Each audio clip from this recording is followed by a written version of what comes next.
But with all of the back and forth and build up, Michael, this weekend is Dark Lord weekend. Right. Again, with the timing. I know, right? You couldn't have planned your accident better because you're on the mend, at least. Now, you might not be able to floor punch and other metal. Roundhouse. Yes. Mosh. Pit ninjas.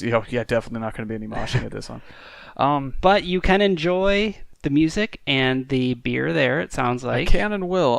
I'll be taking it a little bit easier because I don't really need to re-injure myself anytime soon.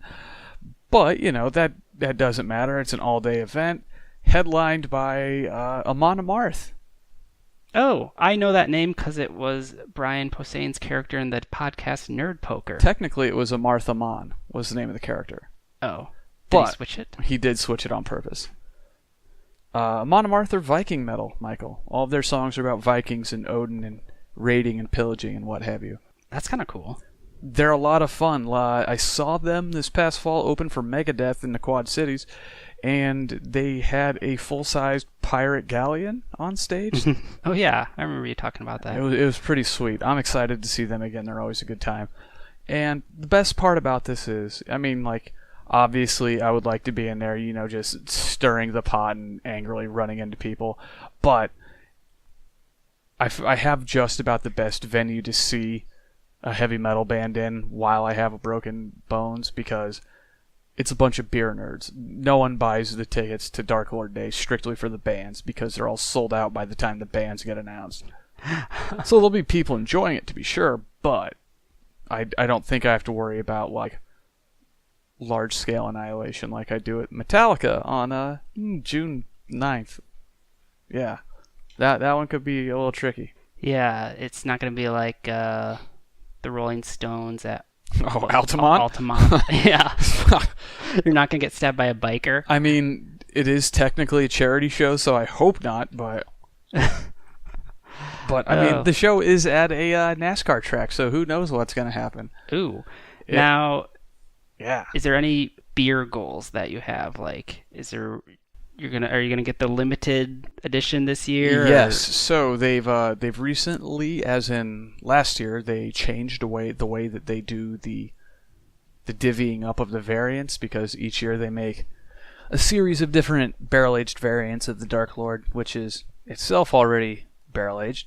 But in the past, you would get a scratcher ticket, and if it said yes, you would get the option of purchasing a variant, which happened to me the first time I got one, or first time I went, rather. But they have changed it up so you, rather than pay, $25 or whatever dollars it is at the door for your ticket, and then you pay $20 or whatever dollar, $15, $20, whatever it is, per bottle, and then, potentially $50 for the barrel-aged variant, everyone is guaranteed either a variant or 2 vintage bottles of Dark Lord this year.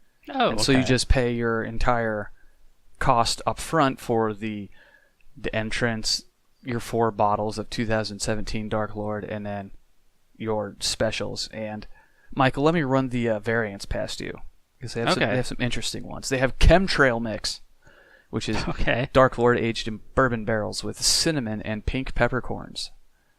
Oh. We have Ronaldo, Dark Lord aged in muscat barrels, which I think is a wine. I'm not sure. With tart Michigan cherries. Dark Lord de Muerte, Dark Lord aged in bourbon barrels with guajillo peppers. Spicy. I know. I don't know about that one. The much sought after Marshmallow Hanji, which is bourbon barrel with vanilla beans, which I had when I purchased my home. I had one from 2014, and it was delicious. The just straight up bourbon barrel aged Dark Lord, Dia Oscuro, which is aged in Scotch barrels, and the French Vanilla Militia, which is aged in muscat barrels with vanilla, cocoa nibs, and coffee. Okay. So outside of the one with peppers, I don't really see a stinker in there. Usually there's something weird like Aquavit or aged in a Chardonnay barrel or something. Oh, that could get oaky.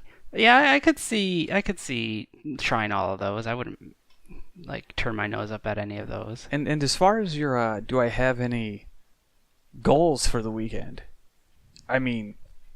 People will break open variants on site. They're stupid, and you shouldn't do that because this stuff is way too sweet at first. But, I wouldn't be surprised if we were able to get some, like, oh, hey, you want some? You want some? Ooh, little freebies. Oh, yeah. The line share / bottle share is fairly historic, Michael. This is where I had the much ballyhooed man walk up to me and ask if I wanted to try Pliny the Elder. I said yes. Oh, yeah. I said yes. Yeah, sure. But, who knows? Maybe I'll see if I can talk to a few people, see where they come from, what they've brought. I'm taking Imperial Golden Nugget from Toppling Goliath and X-Hops Pink, also from Toppling Goliath. And, maybe I'll take a KBS with. I have a few of those sitting around. Ooh. But we'll see. At the very least, I'll get a cousin of the show to pipe up at some point and give me his thoughts if I can get him on mic. Oh yeah. If you have the opportunity, go for a little man in the field. Oh, I'll try. But obviously, don't let that detract from your time enjoying yourself there. Given how worn down I've been these past few weeks, I think I'll need some breaks, and just sitting on a bench talking with people will work. And if I can't get people to talk with me out of pity while I'm wearing an arm sling, well then, what's the point?